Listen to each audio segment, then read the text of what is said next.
अब सोचने का विषय है, विचारणीय विषय है कि आप जिन कोठियों को, संपत्ति को, संतान को अपना मानते हो, ये आपका नहीं है। ये दूसरी बात है, क्योंकि हम जीव संज्ञा में हैं, ये हमारे बात समझ में आती नहीं। परमात्मा की इस रोशनी में कुछ दिनों के बाद आपको ये स्पष्ट दिखाई देने लग जाएगा कि ये अपने नहीं है। अपने नहीं है तो ये कौन है? ये नहीं कि इनसे नफरत हो, नहीं, ये परमात्मा के हैं, बच्चे हैं उस धनी के, हमारे मालिक के बच्चे हैं।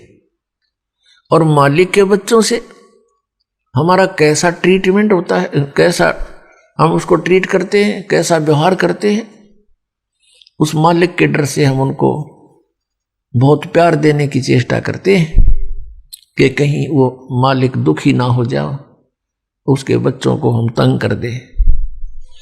जैसे आप किसी भी नाते से जुड़े हैं, पति पत्नी, जेठ जेठानी, सास ससुर, ननंद, किसी भी नाते से आप जुड़े हो, तो ये ध्यान रखें कि ये आपके नहीं है।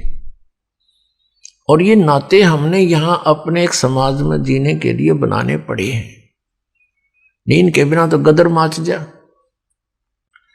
तो फिर ये याद रखिए कि ये अपने नहीं हैं। ठीक है, हम यहाँ आए हैं, इस स्थान की यह व्यवस्था है, लेकिन ये अपने नहीं हैं, ये भगवान के बच्चे हैं, मालिक के बच्चे।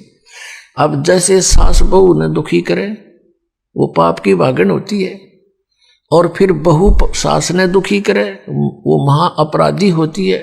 क्योंकि सास की जो आशाएं होती हैं कि मेरी पुत्र वधू आएगी, मेरी सेवा करेगी, मैंने प्यार से बोला करेगी, तो वह हर प्रयत्न करती है अपने बच्चे के विवाह करने की, कि मेरा बच्चा ब्याह जा, बेटी आवेगी। और वो फिर उसके विपरीत कार्य होते हैं, उसकी आत्मा दुखती है। तो अब हम ये भी सोचना है कि ये अपने नहीं है। ये तो आप सोचो ना सोचो या फाइनल बात है, आप मानो या ना मानो, ये तो सही है कि ये आपके नहीं। हम मानने ना माने मृत्यु होगी, हमारे मानने से ना मानने से कोई फर्क नहीं पड़ेगा, वो है एज इट इज। तो इसी प्रकार ये बच्चे, ये संतान संपत्ति आपकी नहीं है। आपका ना यकीन होता है, आप नहीं, आपकी बुद्धि अभी तक वहां पहुंचती है, तो वो दूसरी बात है ऐसा ही। लेकिन ये नहीं कि इनसे नाता तोड़ ले, विपरीत हो जाए, नहीं, इससे भी मालिक अक्षुब्ध होगा। ये उसके बच्चे हैं, इनके साथ बहुत अच्छा व्यवहार करना है, उस परम पिता के, उस मालिक, अपने धनी के बच्चे मानकर। अब जैसे दास ने देखा कि एक कोई फैक्ट्री का मालिक था, उसकी एक पुत्री थी, 8-9 वर्ष की होगी, उसके लिए एक नौकरानी रखी हुई थी उसने।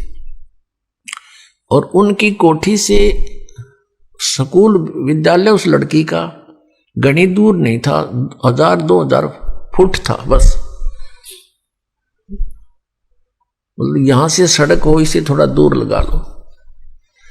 तो उसके लिए कोई ऐसा व्हीकल भी नहीं लगाया उसने, वो पैदल चली जाती थी। वो नौकरानी गर्मियों के दिनों में उस मालिक की बेटी पर छाता रखती थी छोटा सा, और स्वयं धूप में चलती थी।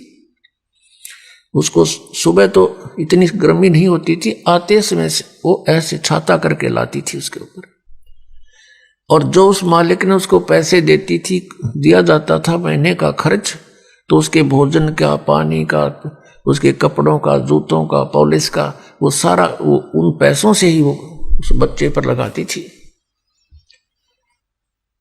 और जिस दिन उसको नौकरी से निकाल दिया, उसने झांका नहीं उस मालिक की कोठी की ओर, न उस बेटी की ओर, क्योंकि उसकी थी नहीं, उसका उसमें कोई मोह नहीं। उसको पता था कि मेरी नहीं है, लेकिन यह भी पता था ये मालिक की है, इसकी सेवा में कमी नहीं रहनी चाहिए। तो ऐसी पुण्यात्माओं, आपने अपने आप को ढालना पड़ेगा।